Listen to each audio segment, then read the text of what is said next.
welcome to the Women of CIBN series. I am your host, Tiff Loeffler, positively yours, and today I am so completely thrilled because I have with me my dear friend and my coach.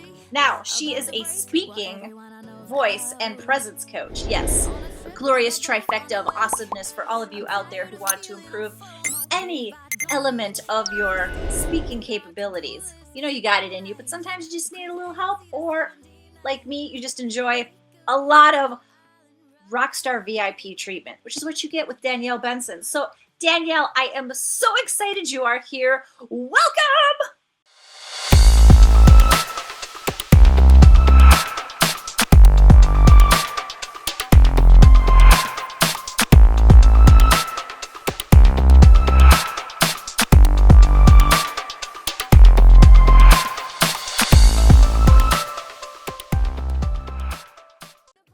Thank you so much, Tiff. What an amazing welcome. I love it.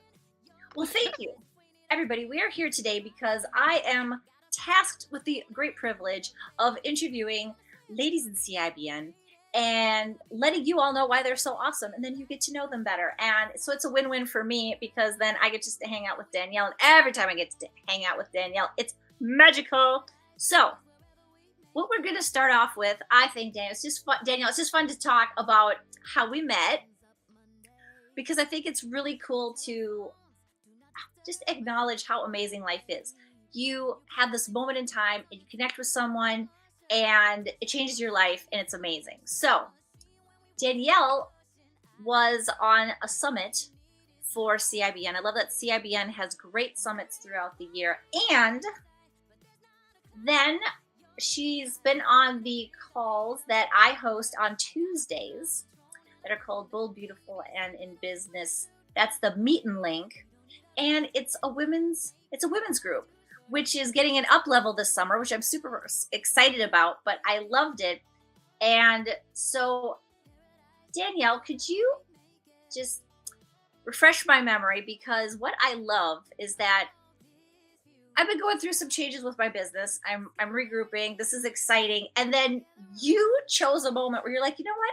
I'm going to talk with Tiff and invite her into my realm. And how did you come about? Like, when did you decide was the right time? Was there a right time? You're just like, I'm just going to go for it because I want to learn that. Because how did you make a decision? Because, you know, life is just about making some decisions. This is when I'm going to talk to so-and-so about what I do and see how they're feeling in that moment of joining.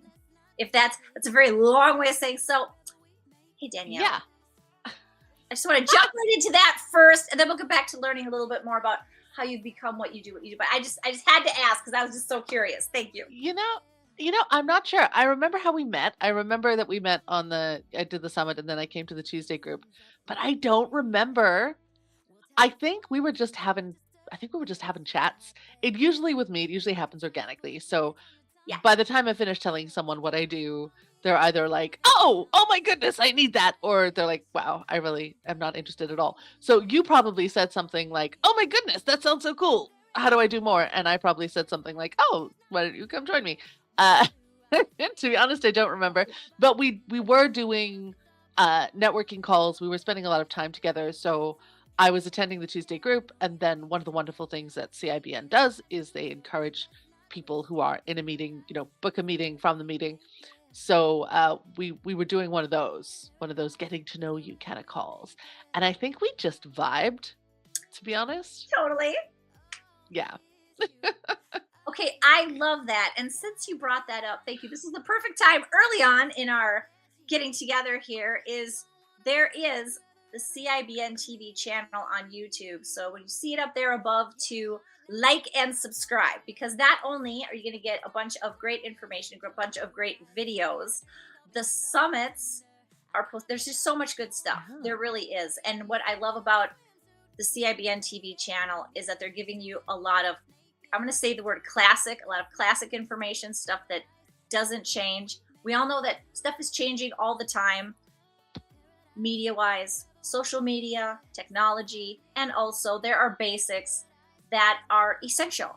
And I love that CIBN TV allows you to experience that and a whole lot more. So yeah, there you go. Yeah. So I am so glad. So now that you've mentioned that, and I think that, oh my gosh, that answer was even better than I ever hoped for as an entrepreneur who's like, but how do you, the word approach someone? How do you approach someone? But it's not about that. It's about this Mm-mm. organic getting Yeah. together. If you're very clear on this is a question I get asked a lot by my clients. How do you approach someone if you think you want to work with them? And the thing is, if you are very clear on who you help and how you serve them, what problem you solve, you really don't need to approach people because you get to just say what you do. When people say, "Oh, what do?" You get to say that in a very clear, concise way. And by the time you're finished explaining and hopefully enthusiastically explaining, hopefully you love what you do and you're talking about it in a way that it is exciting to you. By the time you're finished explaining that, they've either self identified as one of your potential clients, or they maybe know someone who is, or they've they've opted out. One of those three has happened by the time you finished explaining what you do. So if you are very clear on who you help, how you help them, what their problems are, and what the solution is that you provide. By the time you finish saying that, you know, people will go, "Oh, that's cool. I wish I had that." Or, "Oh, I see that's really important. I know someone who needs that." You know what? That happens. And I love that you just It does. reminded us all. Because as a woman in business, it is an excellent feeling when you are clear on what Mm, you're providing. yeah. And I am so grateful that you did have conversations with me that just helped me see what you did in a clear way. And yes, you were enthusiastic, and yes, I was delighted. I'm like, "Ooh, well, wait a minute. I would like to work with you." I remember you made an offer that was irresistible, and the irresistible offer was that you made the offer. There you are, everybody. It doesn't have to be, oh, it's so absolutely, well, this one was pretty absolutely wonderful. We can talk about that later. But I just love that you know who you are and what you do. You were able to present that in a clear way. And everyone, I just want to remind us that clarity is a wonderful thing. It doesn't, Mm. it's okay to be absolutely clear because you can evolve and change what you do, Oh, yeah. which I think is really cool. So now I want to get to a part where I'm so excited that I get to ask, okay, so Danielle, how did you get started on being a speaking voice and presence coach? How has it evolved over time? I just Oh, it's a I love funny this idea story. because you are trained classically as an actor. Yeah. I love Yeah, I'm this. a I love classically this trained part of actor. Yeah. you. If you could talk about that a little bit because I love the elements you bring. Do that. Well, yeah, so I was a theater kid, as so many non-actors are. We kind of we diversify into different careers as we get older. So I was a theater kid, and I loved the theater, and that was what I wanted to do. And I had like my little blinders on, and I was gonna do that path. And when I was 26, doing my master's in acting in London, UK, it was a roundabout exactly. It wasn't a roundabout. It was exactly. I remember the moment. I was sitting at the bar at BAFTA, which is the British um Academy of Film Arts, Television, whatever. That, BAFTA, the big deal. We had our final presentations there, and some agents had come, and we were sitting at the bar afterwards, and two extremely brave agents stayed behind afterwards to answer questions, and the entire class, the entire graduating class, just kind of descended on these two poor. I think they were both guys. I think they're both men, but anyway, these two poor people. Uh, the entire graduating class descended upon them, asking questions and schmoozing. And my friend that I had done the program with and I sat in the corner drinking our beers, going, "Oh no, what have we signed up for?" And I remember thinking, "I don't want to do this." Which is hilarious because I'd spent the last 20 years, like from about 6 years old until the 26, with these blinders on, going, "This is what I'm going to do. This is what I'm going to do." And it was kind of funny that that's what I decided. I didn't want to do it anymore. It was the wrong time after spending a lot of money and a lot of time investing in this particular career path. So I had a bit of a crisis, a bit of an identity crisis. I didn't know what to do. I hadn't had any other trainings. I'd done things like skip math class uh, to go to rehearsals in high school, kind of thing. So I really didn't have a lot of other options. So I came home and I looked into other things and arts administration and all that kind of stuff. And home being Canada, because I'd immigrated there as a teenager. And it was while I was doing all this self-discovery stuff that my I still had all my friends were actors, and so I was still reading lines and helping them audition and stuff, even though I wasn't pursuing that anymore. It doesn't disappear. And I'd done a lot of training. I'd actually done a lot of like actor teaching training and directing training as well. And my speciality when I was an actor was in voice because I was quite stunted in the vocal department, so I had to really concentrate, focus on the vocal technique. And it just kind of happened on the side while I was doing this. What am I going to do with my life over here? On the side, I just kind of started coaching people unintentionally. And then they would bring their friends. And then, actors coaching actors kind of feels pretty natural. But then, a friend would bring a friend who was a soccer coach. He keeps losing his voice. Can you help him? I know you know how to do that. Or this person is they sell pharmaceuticals and they need to know how to like really quickly build a rapport and get listened to. Can you help them? And it just became this thing. And I was like, oh, well, I guess maybe I should look into this. This looks kind of cool. So I ended up kind of falling into it on the side while I was having my big existential, oh no, what am I going to do with my life? I kind of started anyway. And so at some point, I think it was in 20 2014, I decided to take the plunge and learn about business and how to build a business and how to do this as a business. I honestly, if the option had been available to do to slip into some sort of job as a corporate speech coach, I probably would have done that. I wasn't keen on running my own business, but no one was offering the job that I wanted to do. So I just kind of made it up as I went along. It was a long struggle. It took me a long time to figure out my style of doing things. There's a lot of different business models out there. There's a lot of people who are selling you that one silver bullet if you just do this right, especially in my industry. So it took quite some time to figure out who I was and where I fit. But now I'm so glad I did. So, and I get to help people, and I get to help people who don't do this every day. I'm not working with actors anymore, and I love actors and I will work with them, but they've already done most of this training. Most of this is kind of familiar to them. Whereas you work with an accountant or a physicist or, any of those folks or a coach, and just showing them what their voice body instrument can do is just it's like unlocking a different dimension almost. It's so exciting and it's so wonderful to see that learning curve because we don't learn this at school.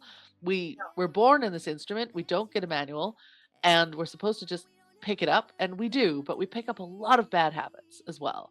And so helping people really connect to themselves, connect to their voice, articulate clearly, use their voice in a way that isn't strenuous.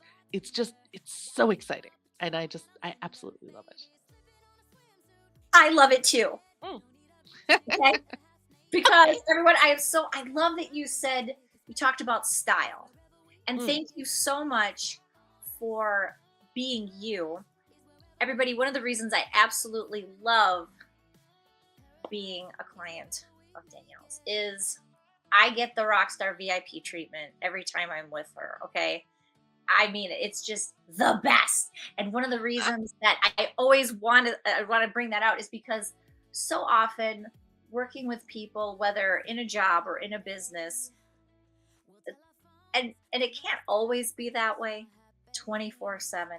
But when you get that energy, it's Mm. just the best feeling in the world. And why I am so grateful because we've only been working together for a few weeks, and I have several success stories to share. But first, to say thank you for giving your clients, myself included, the freedom to be ourselves. Everybody, I'm going to tell you a lot of programs out there, and I'm just going to be vaguely intriguing as I talk about it. No No names, names, no names. no names. No, I infer, I never imply.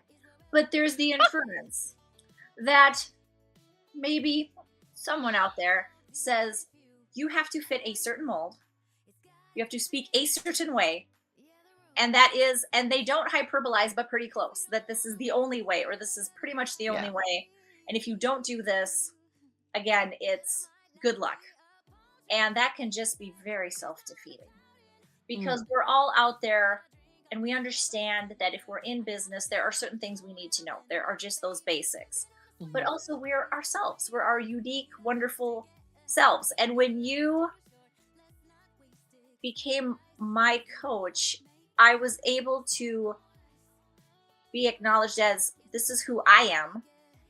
And instead of trying to fit me that square peg round hole, oh man, that can be so painful. And for a Oh, long time, that yeah. happened. And I know it to be a huge surprise to everyone that that just didn't work out very well.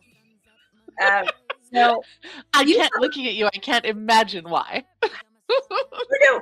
Who knew? So and I'm like, "Ugh, we could talk for hours on this, but I wonder, Danielle, as you guide your clients, Mm, how have you like what is something that you've noticed as a, if I don't want to use the word constant, but just something that you've noticed a lot with what you bring to the table mhm. that they're like, "Oh, wait, what? You mean just those ahas," which I just love to hear about. Yeah. I mean, this is the magic. This is the magic of being a speaker, or, you don't have to be a speaker. Being someone in business who represents themselves through speaking. If you're networking or you're doing sales presentations, I hate to tell you, you're a speaker. This is part of what you do. So, the magic of being a business owner, a solopreneur, a professional who represents themselves, kind of face to face or face to camera, is that so many businesses are working so hard to try and find the thing that makes them special. We're looking for that.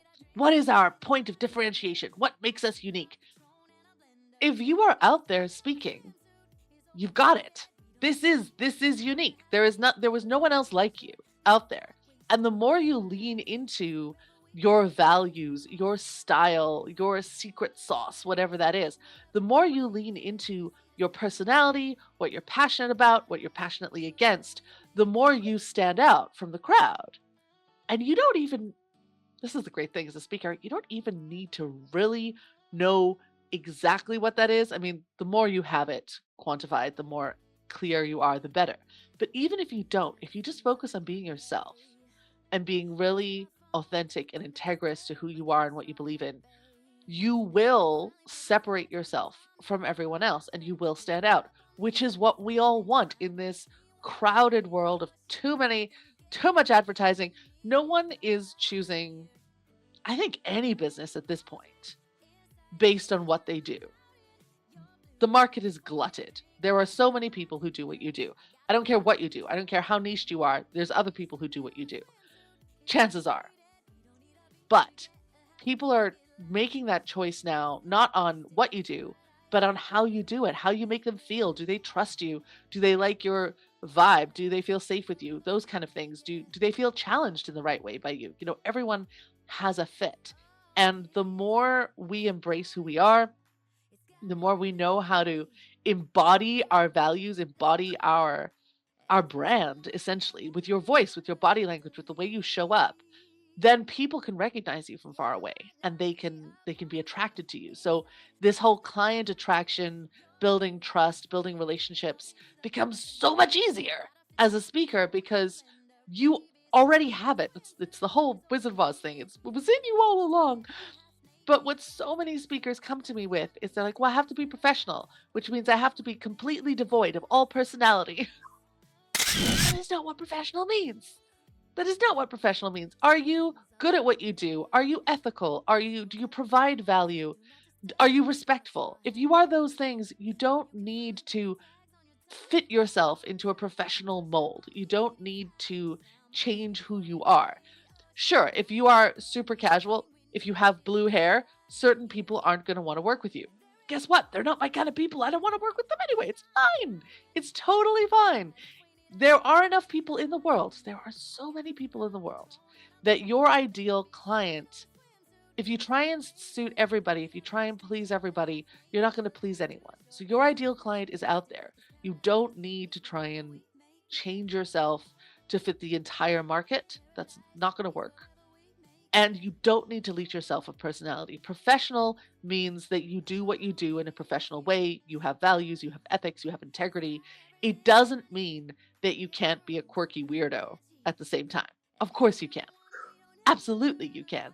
And in fact, you might find that people kind of like it, Yes. right? Oh, yes. I love that. Thank you so much. This is, oh, I'm just so excited that we're talking because every time I talk to you, I'm like, yay. Danielle, I'm going to do a non sequitur right into the topic that I Cool. need a little, it's about how you've helped me with the idea of failure. Okay. I so appreciate that you help me learn words for myself. Like everybody has their own vocabulary that they connect with, and some Mhm. words are triggering, and triggering doesn't have to be bad. Triggering can also be good, like triggering, like inspiring. And one of the words you helped me Mhm. with through failure is you use the word data. Mm. Failure as data. For the longest time, I just can't fail, don't even want to attempt to fail. It's just, Mhm. and then when you offered that to me, and I don't know how long to go with this, but I just so appreciate. What do you notice with your clients? How do you guide them through I'm going to call it the stumbly bumblies. Okay. It's Mm. just, we all want to be perfect. Look, and we know theoretically we're not. And in fact, to look as an absolutely put together, perfect person 24/7, Uh, come on, we all know that's a joke, but we'd love I, to I have wouldn't trust that. anyone who pretended to be perfect, to be No, honest. no. And we have Yeah. our moments of shining, yes, but then we have Oh, those yeah. moments where it doesn't quite work out. How do you help your clients process that failure's okay? Failure's data. We can build on this, but if you Mm. don't do anything, you don't have any data. So failure Absolutely. actually is an option. I think you said that to me too, that yes, failure isn't, they say failure is It's not an not just an option. option, it's inevitable. We Thank need to you. fail in order to learn. We can't we can't move forward without failing occasionally. I had the most amazing coach in acting school. Um, I hope he doesn't mind me saying his name. Fabio Calora was one of our he was our it's like movement coach or something. And he said something like, I'm gonna paraphrase horribly because this was many years ago, but he said something like, if you think of failure as just an edge, this is where I meet my edge. What if you were a baby with their eyes closed in a dark room, or maybe just a baby in a dark room, and there's furniture and stuff and walls, but you're a baby and you don't know where anything is. So as you crawl, you interact with walls and furniture and things, and that gives you the shape of the room as you interact with things. So every time you reach a point of failure, you're getting data like, oh, this doesn't move. I can't continue in this direction. Okay. Well, if I keep feeling along the wall, okay, cool. And then, oh, there's another wall. And oh, there's a chair. And you get a shape of the room, you get a shape of reality, you get to understand how you can move in the world from these failure points, these data points of like, oh, I was walking happily and then I hit a wall. And that's okay. That just means I can't keep going that direction. That's fine. Now I get to find the different directions that I can move in, and kind of that paradigm just totally shifted my idea of what failure was and how it's just you're just learning the shape of things. And sometimes it's not, I can't move into that wall. Sometimes it's just, oh, I have to adjust something in my plan, or, I didn't hit my target because I forgot to send out emails and tell people that the workshop was happening. So maybe next time I'll send out emails, or maybe next time I'll send out an email and do messages to follow up afterwards, direct messages to make sure people know about it, because who knows in inboxes these days. So there's so much data to be tested and tweaked. And if you approach it like a scientist, this isn't about win or lose. This isn't black or white. This is, I have a goal I'd like to accomplish, Mhm. and that goal can stay every time I fail, I'm going, okay, so it doesn't work when I do this and this. But what if I do this, this, and this? Does it work then? And what if I take this piece away and I put this piece in? And if you can get really scientific about it, then we are learning mastery. If you do something perfectly the first time, you don't know if you can repeat it. You have no idea because you don't know what went right and what went wrong. So failure is actually your friend in that it helps you really learn and create something robust. Something that, like, I know I can repeat this because I know this works and I know this doesn't work. If I try something and it's perfect the first time, I don't know if it's going to happen again. Maybe it was a fluke. And so actually, failure is your friend. It helps you learn the shape of the world. Everyone, do you understand why I'm just like, wait, what? Oh, thank you. That shape, just that word shape. I'm like, wait, what? Oh, this is so great. Thank you. It's like everybody's got to, I just got to take a moment here. It's like, thank you. And this is why I'm so grateful that I get to interview for this channel because it's just amazing. I love it. And the next thing I wanted to talk about was, again, about clients, because I think it's fun Yeah. because this is a Women of It's a CIBN, business channel. and this is for business, for women in business. A little bit about the world is just, at the moment, and again, maybe vaguely intriguing. There are just so many elements out there, and I would like to ask you just a moment about your feelings about the world of AI, which is just it has Mm-hmm. it's here. I mean, It is. and I'm admittedly struggling with it a little bit, but I think it's just an example of a newer or a revised up level technology, because AI has been around for a very long time. Yeah. Excuse me. And now it's more in the forefront, and people are excited about it and nervous about it. And I just wonder, just for a moment, what your thoughts are, especially as, for me, an example of creative. I'm like, oh, okay, so people can just plug into an AI, but then I think, yeah, but they're not me. What can I Yeah. say? What are your thoughts on that? Thank you. Yeah. So I'm also nervous and excited about AI. I think we've spent the last age in kind of the industrial age where humans were trying to be robots, essentially. We're worker bees.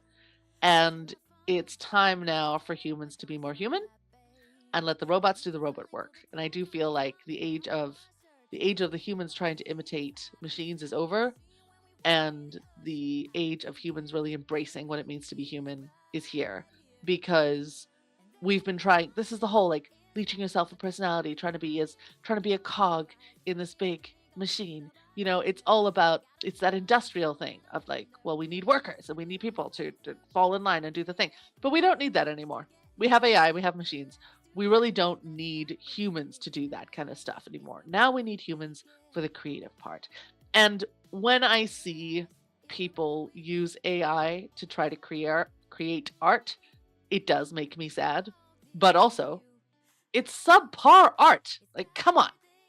AI cannot be emotional. AI is not, thinking of its own. It is amalgamating what already exists. And so it can't create original thought, and it can't connect emotionally. And real art does do that. So I do feel that at the beginning there's going to be just a flood of generic garbage art, songs, visuals, even, people, images of people, and, video and stuff. But it's going to fade, I think, pretty fast, because it's not going to hold our attention, because it is generic and it's not original and it's not exciting and it's not emotional. It's just going to be garbage in, garbage out. So I feel like, yes, we are concerned and we are threatened, especially as an actor, this whole idea that someone can take your likeness and your voice and just run with it forever and not pay you. That is terrifying to me.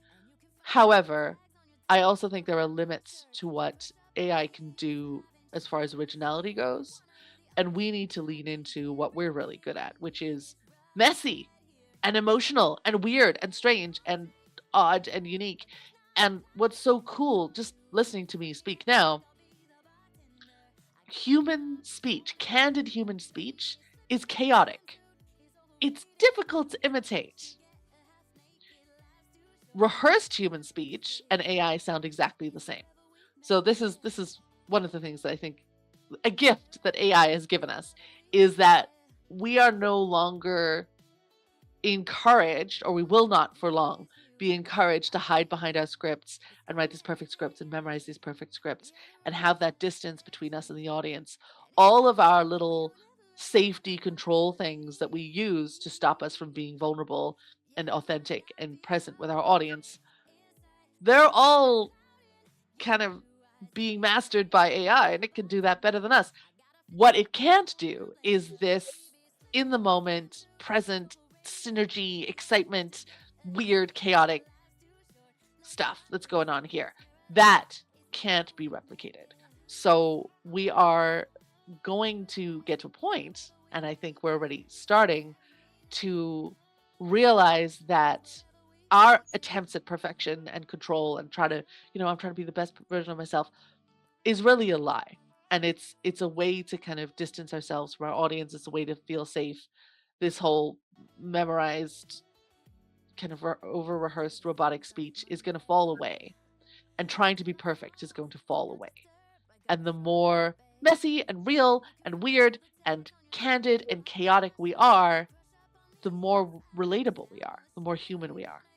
And that makes me very excited. So yeah, there's some very scary things, but there are also some amazing opportunities for brave humans who are okay with or courageous enough to be vulnerable and real with each other. Danielle, this has been so incredible already, and we're like, we're not stopping, everybody. Thank We're you. not stopping. And No. This train is on. It's on the track, and I love this. And speaking of, I'm gonna just jump right now into the gift that you are giving, and we're gonna talk about scriptless speaking, which I am so excited about. I'm like, oh, I waited long Good enough. segue. Now, but let's start with I'm gonna put up the QR code, so everybody grab your phone. But if you're on your phone, don't worry, it is in the description. You got this. So take a gander at that. Danielle, what are they going to discover through this? Well, that QR code is going to send you to a page where you get to attend one of my masterclasses for free. So I have 3 different masterclasses on rotation. The current one, the one that we're kind of talking about right now, so I'll talk about that first, is about scriptless speaking. They're all related. They're all in my domain of human communication. The one that is coming up next, depending on when you listen to this, is about how to talk like a human without ever writing anything down, because you really don't need to. You know how to speak. We get in our own way a lot. And we've been taught how to do public speaking backwards.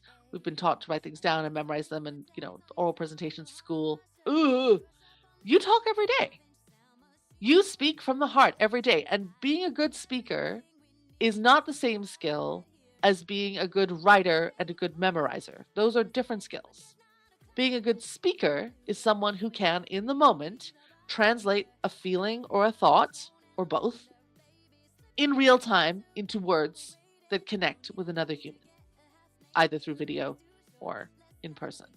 So that's the skill we should be learning, is how to speak, how to translate what's going on in the moment in real time, not how to separate ourselves and create a script and then memorize a script. There's so many things wrong with that. I could speak on that for like 3 hours, so I won't. But this is a skill that not only means that you can speak at the drop of a hat at any time, at any point, so you never need to say no to another speaking opportunity ever again. But the beauty about scriptless speaking is that you're learning to live in the moment, speak in reality, which means you're going to make mistakes and you're going to forget what to say. And you're going to learn how easy it is to recover from that when that becomes a habit. When it becomes a habit, when we memorize a script, we tend to catastrophize when we forget, and it reinforces the terribleness of forgetting what you have to say. But when you're doing the opposite, when you're speaking off the cuff all of the time, you are reinforcing how easy it is for you to recover. And so your confidence level as a speaker, never mind the fact that you don't need a script and you're cutting so much preparation time and anxiety and all that stuff down. Your confidence level as a speaker, when you know that you can speak off the cuff and recover, forget what to say and recover, say something wrong and recover. When you know you can do that, your confidence level goes because that is one of the biggest fears of speakers. What if I forget what to say? What if I say the wrong thing? What if I look dumb?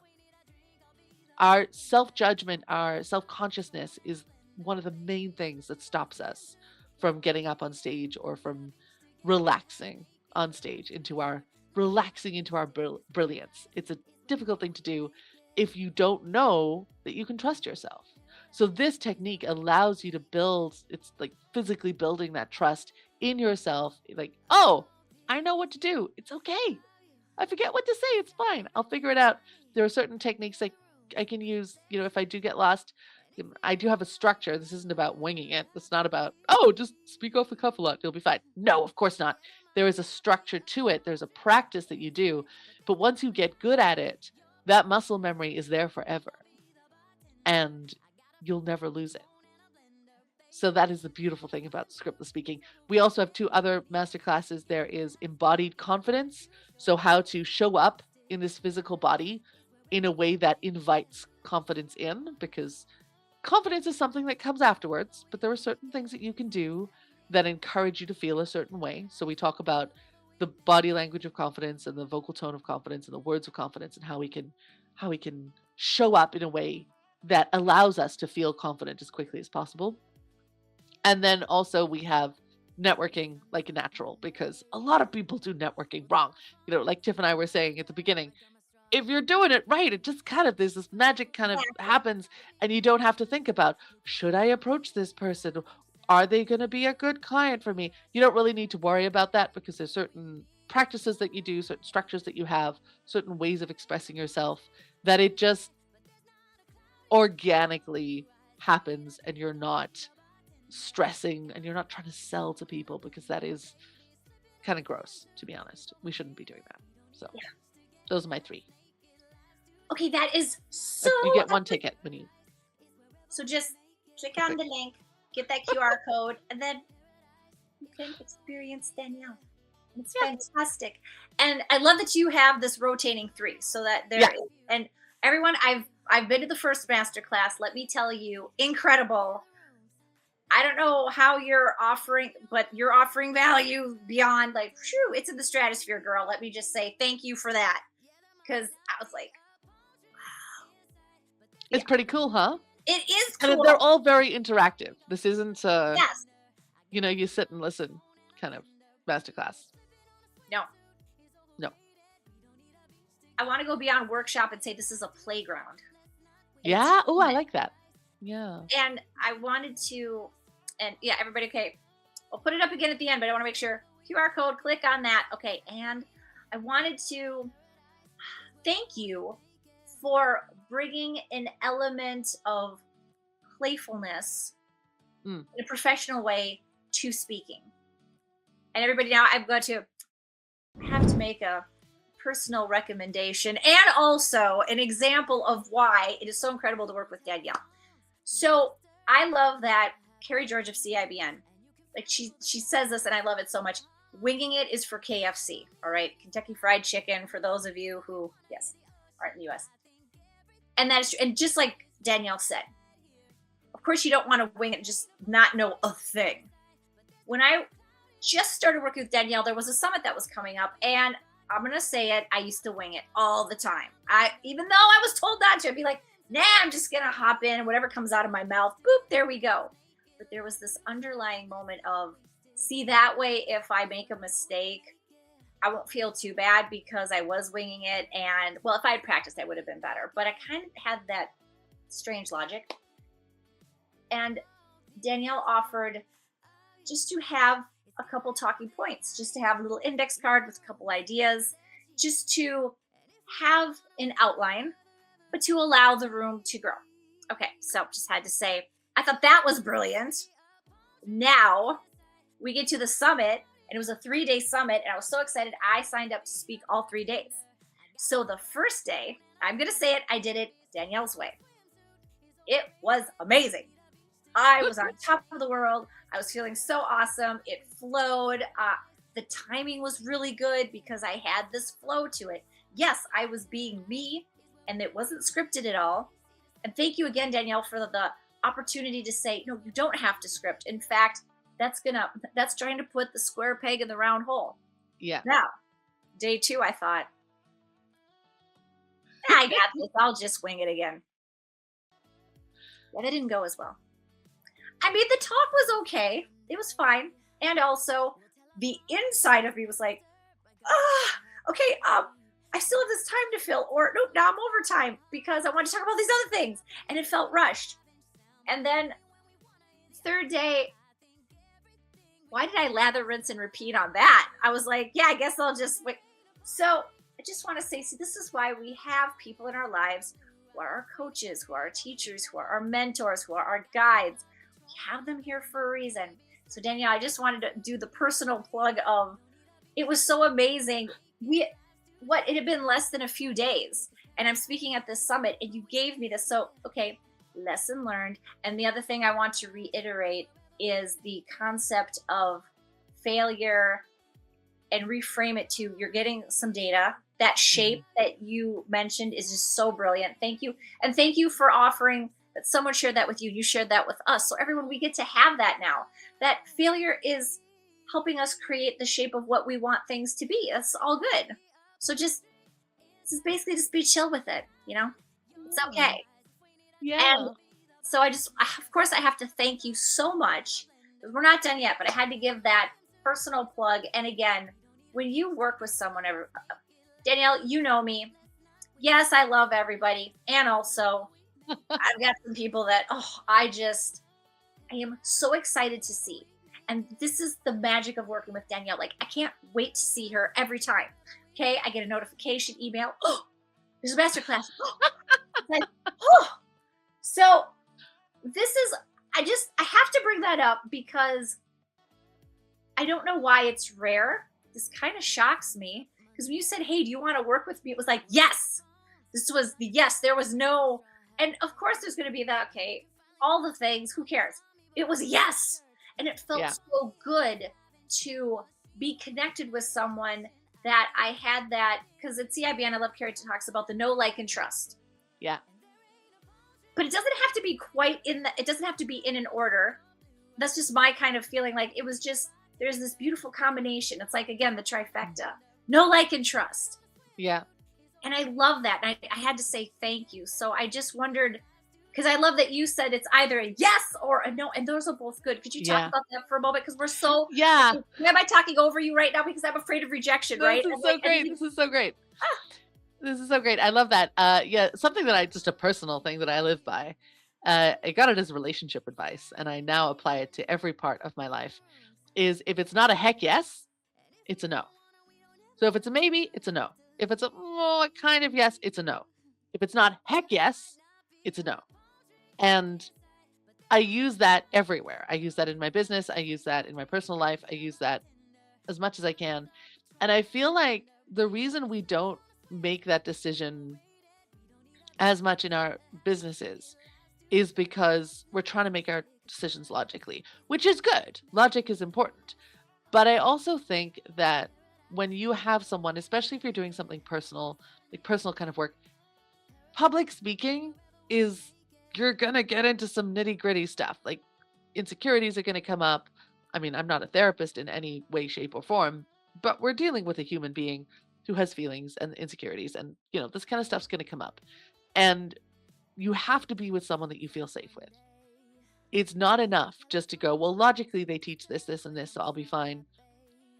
Sure, if I'm fixing your car, whatever, we don't need the safety. Well, I don't know. I kind of still would. But if it's something that's this personal, you're going to work better with someone that you feel safe with. And everyone needs something different. I'm definitely much more gentle in my approach. I like to just very gently encourage people to expand their comfort zone.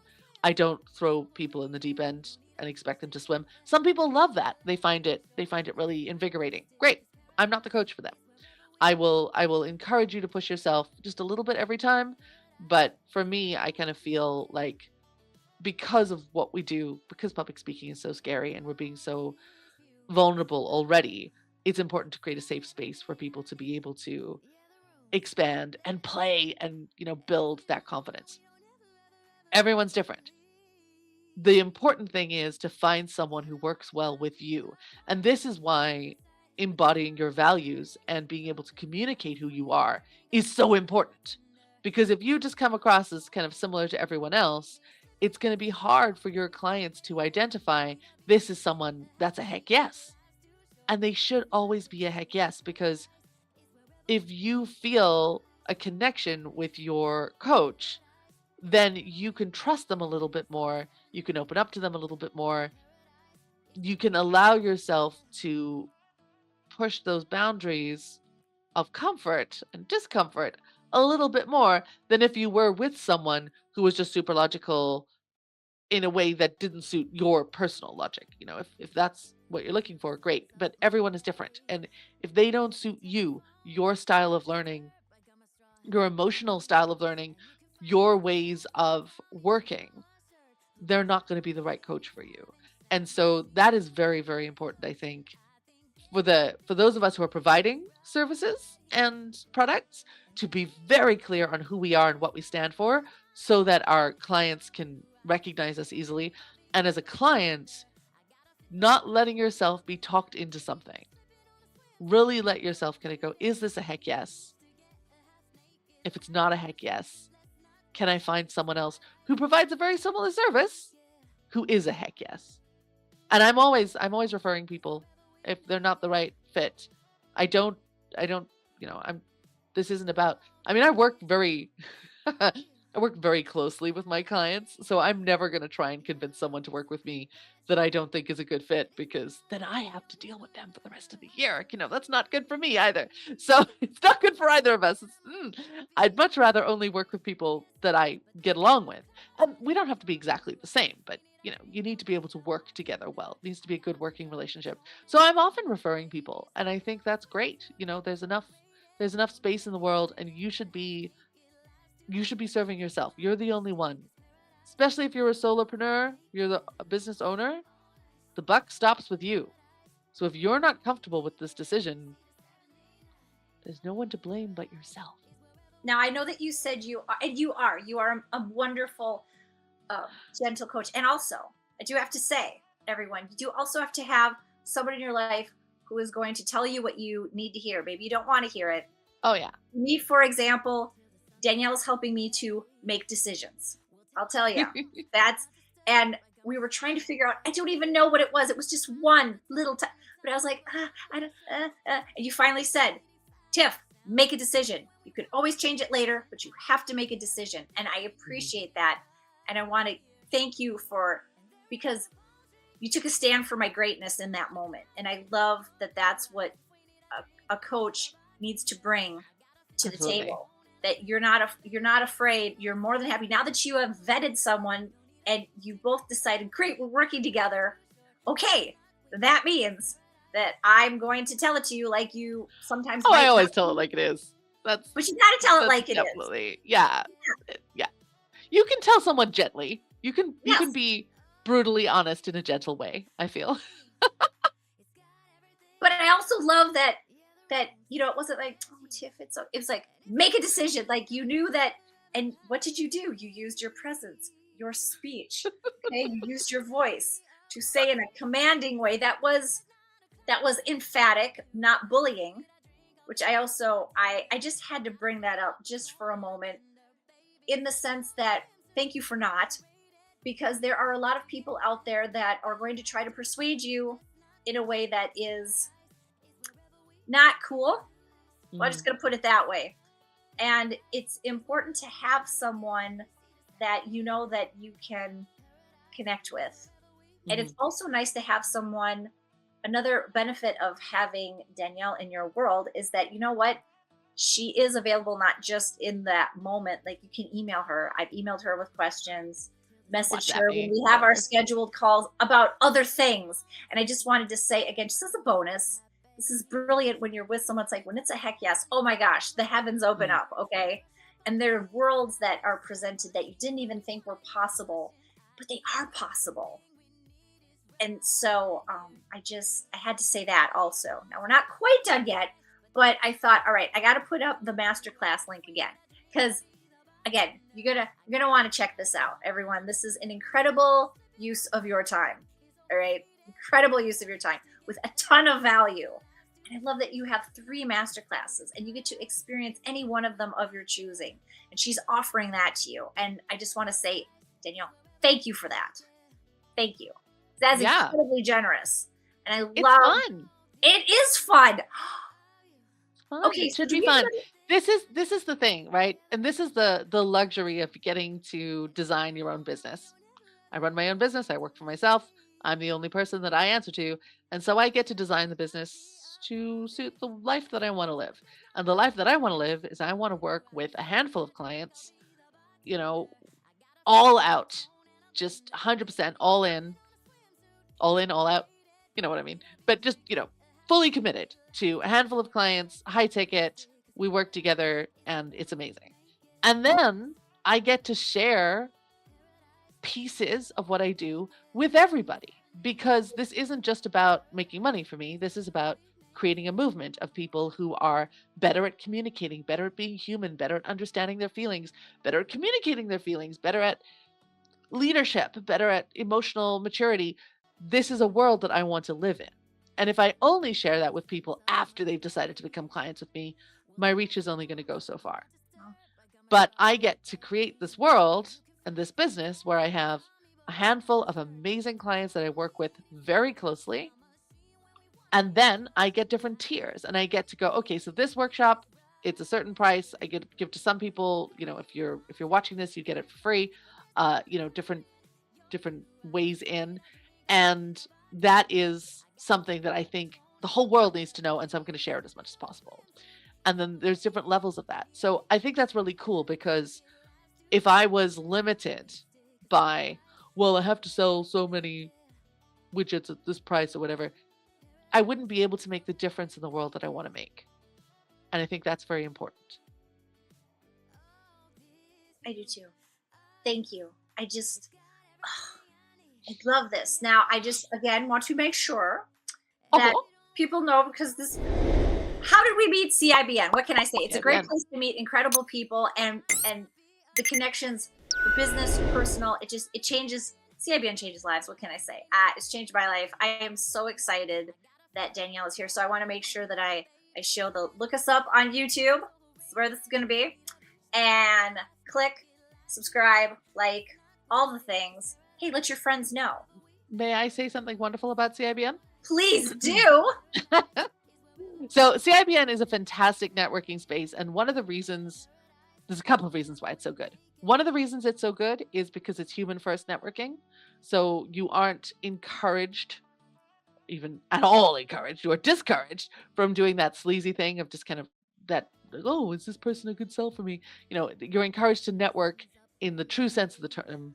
You get to network, you get to build your network, you get to meet people, connect with people, decide whether to refer them, whether to work with them. But it's true networking. It's not kind of looking for sales in the room kind of thing. They're really encouraging human first networking, which I think is very important. The other cool thing about CIBN is that there's all these interest groups. So we have summits, we have a women's group, we have a sales focus group, we have a tech group. We've got all these different uh, interest groups. So you don't have to come to all the meetings. I think if you did, it would be a full-time job. Uh, just don't try. But you get to kind of try them all out and then find where you fit and then start building your community there. And that I think is something very, very special because we're not one size fits all.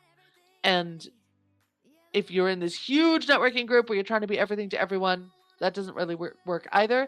So we've got this huge community But within the community, we've got these little pods, these little sections, these little interest groups, and that allows you to create very strong connections with, not thousands and thousands of people all at once, but just a smaller group, and kind of bite size makes it more manageable.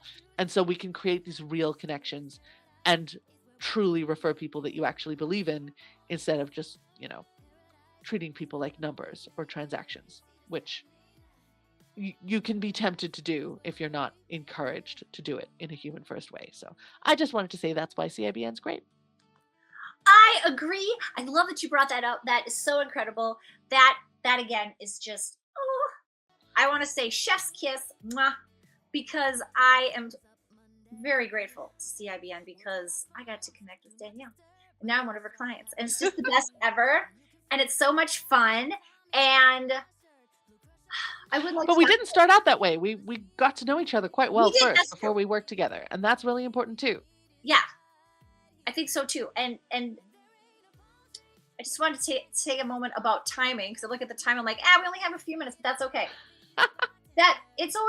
There's always time to connect with someone and to build and to have fun.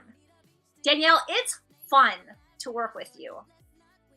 I just want to ask, like, your ideas of, because man, building a business can be tough, and if you don't have someone to have fun with, I just thought about that now, just to have people in your life to have fun with as you're building, because you talk about the journey destination. I know that we could talk a whole hour about, because you have different levels of the speaker's journey. And if you just wanted to touch on just one part of that, about how it's important to enjoy life.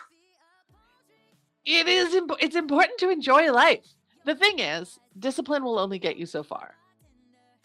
And if you're not enjoying what you're doing, you're never going to reach mastery, or however far you want to go. I'm a big fan of Tim Minchin. He's a comedian musician. He wrote and I think produced Matilda, got a whole bunch of awards. The play, obviously not the book, the musical version. And someone asked him on a talk show, he was on some talk show, and a kid wrote in and said, how many hours a day do you practice piano? Because he's a pianist, he writes all his own stuff. And he said, I don't. And you could see the talk show host going like white, going, oh no, he's going to tell kids that it's just natural talent and you shouldn't practice. And oh no, what is he going to say? And he said, I don't practice. I play between 6 and 8 or 10 hours a day, but I just play around on the piano. And the fact that he said, I don't practice, I just play around, I just enjoy it, I'm having fun, that I think is the difference. That's how you get to mastery. If you approach it as a chore, the amount of self-discipline you need to get, you're not going to get there. Most humans are not going to get there. Maybe you're an exception, but most humans do not have the discipline to do the practice and the repetition and the in-depth work that it takes to achieve mastery if they're not enjoying it. Speaking is like any other skill. You gotta put in the time, you gotta do the scales, you have to learn the technique. And if you're not enjoying it, if you can't find a way to make it fun, I mean, breath work is great. It physically feels good, so that helps. But even so, there's lots of nerves and stuff that can get in the way. If you can't find a way to make it fun, you're not going to keep pursuing it. And then you're not going to achieve the mastery you want to achieve. So yes, I believe everything worth doing, every vocation worth pursuing, it doesn't need to be like silly fun, but there's got to be a joy in it. There needs to be a love or a joy or a passion in there somehow. Otherwise, you're not gonna stick with it. This has been so incredible. But I gotta ask a couple more things, a couple little brief. Okay. You talked about breath work. I'm like, okay. And so part 2 of our talk next time for an hour, talking about breath work. Is there, because I love to talk about breathing. Like, it's so important. Breathing is essential. As is drinking water. My really. Celestial service announcement. Take a drink of water. It's important to hydrate. And also breathing. It's kind of essential to life. Yeah. Yes. So we're gonna just go a couple minutes on 2 different things. Breathing. Okay. Do you have any type of particular breath technique that you like to do on the fly just to either calm yourself or energize yourself that you could share with us? Because I always I love talking about do. breathing and how important it is to be grounded, centered. Can I give another gift? Sure. Because I don't have time to demonstrate this. It only takes like 5 or 10 minutes to demonstrate, Okay. but Yeah. I don't have the wherewithal to demonstrate this. No, no. But there is an exercise, a breathing exercise. So I'm gonna find the link. I can find it. I can find the link now. One Okay. second. I'm gonna find the link and I'm gonna tell you about this. So this is an Whoa. amalgamation of a couple of different exercises that I've learned over my life. I honestly couldn't tell you all the places. I couldn't kind of give credit to everybody because honestly, I don't know. It's been my whole life. It's okay. Um, it's a bunch of different exercises put together into this one breathing exercise that I teach, and there's the link for it there. You can learn it, and Thank you. it's so cool because it helps you get into your body. It helps you overcome nerves. It's just kind of it really is magic. It's like a magic pill. It fixes a whole bunch of things altogether. It even cures the hiccups amazingly. And Yay. every time I tell someone this, they go, "No, really?" My husband was listening to me teach this and heard me say that, unbeknownst to me, and had the hiccups at work the other day, used it and it worked, and he taught it to his friend. So now so now this exercise is going around his office, and he only told me afterwards. I think, "Oh, you were listening into one of my calls." So funny. But so it's an amazing exercise because it's capitalizing on a part of your breathing apparatus that you're probably not very aware of. So, most of us are aware of, obviously the diaphragm is your breathing muscle, but most of us are aware of kind of breathing into the shoulders or breathing into the belly. And this is capitalizing on a certain section of your rib case it's kind of magic because it's very strong, but it's also very flexible. And the ribs are typically very strong, but not very flexible. And, breathing lower into the belly is typically very flexible, but not very strong. So the magic, the magic secret weapon, floating ribs or spare ribs, if you want to call them that, the ones at the bottom that aren't attached to the sternum, but they are attached at your spine, they have the magic of both. They are both flexible and strong, which is something you don't find in the other parts of your breath. So it's this really cool exercise that helps you unlock the power of your voice. That's kind of what it does. You can do just the breath, but I like to combine the exercise with making sound as well, because the excitement of this exercise is that I've brought a couple of different exercises together. So it's not just a breathing exercise. You add voice to it later.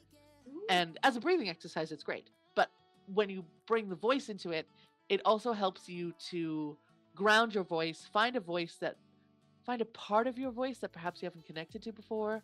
And it opens up a lot of doors. It's not the be all and end all. It's just the first of an exploration, the first exercise in an exploration. But it does so much just in that first step. And if you do click on that link and download the exercise and do it, you also get a call with me to go over it, because it's a little tricky if you haven't done it before. It's kind of not always easy to tell if you're doing it right. So you automatically, if you get that exercise, you also get a call with me to go over that exercise and make sure you're doing it right, because I want to make sure that I'm not spreading misinformation out there. I want to make sure that you're using your instrument correctly and in a way that is going to serve you. And it's going to feel a bit strange if you haven't done it before. So I'm not going to say more. I'm just going to leave the intrigue there. Click on the link and learn my favorite breathing exercise. Okay, that is amazing. Thank you so much. I mean, that is just a beautiful way to end. And I do want to wrap up by just saying thank you.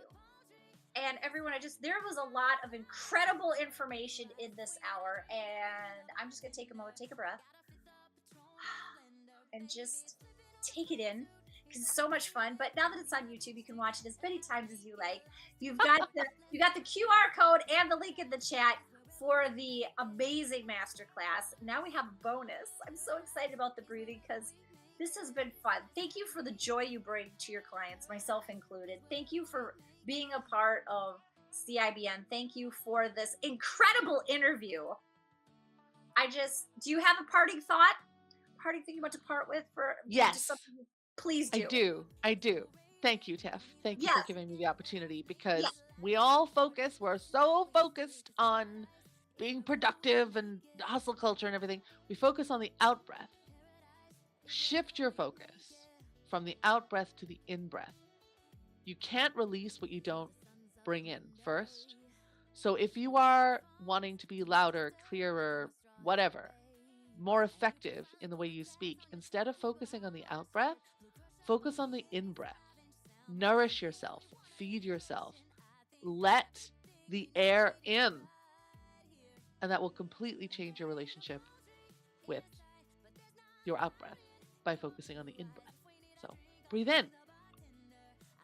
Oh, Breathe in. thank you. Yes, I am breathing in this conversation fully. And I thank you so much. Everyone, please, I got to do round of applause. Woo! Round of For Danielle applause. Round of Benzon. applause. There was this, I'm trying to find it. We have, oh, here it is. Yes! Ooh. Woo! That- I'm so glad I remembered that. I'm like, wait a minute, I've got the, hey. That's- It's just so fun. Yes. And everybody, I'm gonna put this for dealing with all of my grades. We're just gonna go back to the course for Danielle because That's better. I like that better. so much fun. And you are incredible. This is the incredible Danielle Benzon. You want to be in her world. You've got the links, information.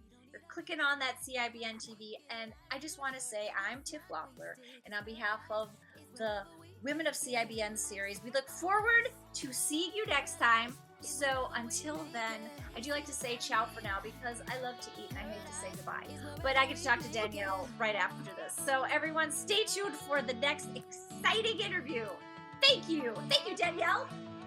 Thank you so much, Tiff. This was such a pleasure.